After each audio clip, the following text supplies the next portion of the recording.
हिमाचल की कांग्रेस सरकार पर अपनों के हमले जारी हैं। इस बार सुजानपुर से विधायक राजेंद्र राणा ने मोर्चा खोला है। राजेंद्र राणा ने एक बार फिर बगावती तेवर दिखाते हुए मुख्यमंत्री को चिट्ठी लिखी है और मुख्यमंत्री को युवाओं से किए वो वादे याद दिलाए हैं जो अब तक पूरे नहीं हुए हैं। राणा ने मुख्यमंत्री को लिखी 2 पेज की चिट्ठी अपने सोशल मीडिया पेज पर भी शेयर की है। सुजानपुर से विधायक राजेंद्र राणा पहले भी सरकार को वादे याद दिला चुके हैं। राजेंद्र राणा ने सोशल मीडिया पर चिट्ठी पोस्ट करते हुए लिखा है कि मैं प्रदेश के युवाओं और सुजानपुर की जनता के हितों की लड़ाई लड़ने में कभी पीछे नहीं रहूंगा, उनकी आवाज उठाता रहूंगा। राजेंद्र राणा ने 2 पेज की चिट्ठी मुख्यमंत्री के नाम भेजी है, जिसमें उन्होंने प्रदेश के बेरोजगार युवाओं का जिक्र करते हुए सीएम सुक्खू को वादे और घोषणाएं याद दिलाई हैं। उन्होंने एक तरफ से इस चिट्ठी के जरिए मुख्यमंत्री से कई सवाल किए हैं और अपनी ही सरकार पर सवाल उठा दिए हैं। राजेंद्र राणा ने मुख्यमंत्री को लिखी चिट्ठी में करुणामूलक आधार पर नौकरी का इंतजार कर रहे युवाओं का भी जिक्र किया है। राणा ने कहा कि हमने विपक्ष में रहते हुए उनकी आवाज बुलंद की थी। महंगाई के दौर में ऐसे परिवारों के सामने रोजी रोटी का संकट है। इन परिवारों की नजरें सरकार पर टिकी हैं। चुना हुआ व्यक्ति होने के नाते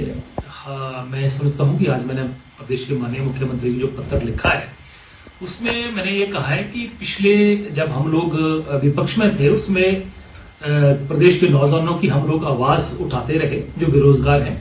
अब आज की डेट में सबसे बड़ा मसला ये है कि हिमाचल प्रदेश में सबऑर्डिनेट सिलेक्शन बोर्ड जो है जहां की धांधलियां हो रही थी वो हमारी सरकार ने उसको बंद कर दिया था।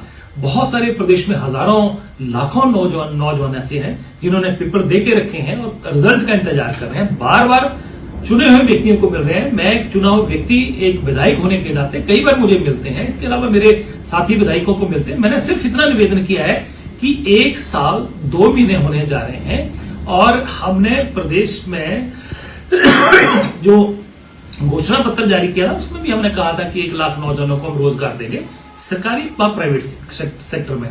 तो अभी तक हम लोगों के रिजल्ट निकाल नहीं पा रहे।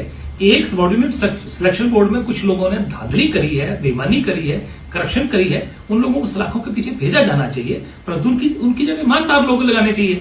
और साथ में प्रदेश का जो नौजवान है जो राह देख रहा है कि हमारा रिजल्ट कब आएगा, उसकी आवाज जो हमने पहले भी व्यक्तिगत तौर पर जो है माननीय मुख्यमंत्री से बात करके ये कही है कि भाई इनके रिजल्ट निकलने चाहिए। उन्होंने इंश्योर भी किया था कि सबऑर्डिनेट सिलेक्शन बोर्ड को हम बहाल करेंगे, परंतु हुआ नहीं।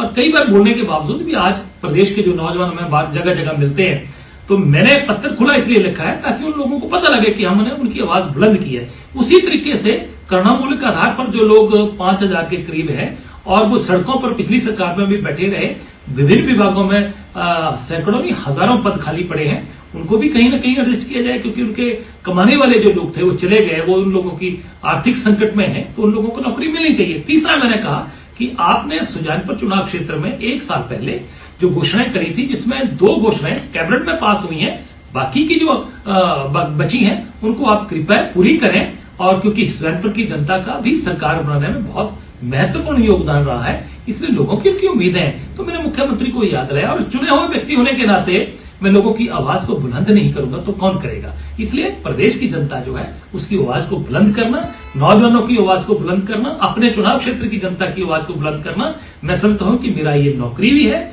मेरी जिम्मेवारी भी है जो मैंने निभाई है। और मुझे उम्मीद है कि मुख्यमंत्री ठाकुर सुखविंदर सिंह सुक्खू संवेदनशील हैं और इनको इन बातों को ध्यान में रखते हुए तुरंत इस पे जो है एक्शन लेंगे। Bureau report ENTV।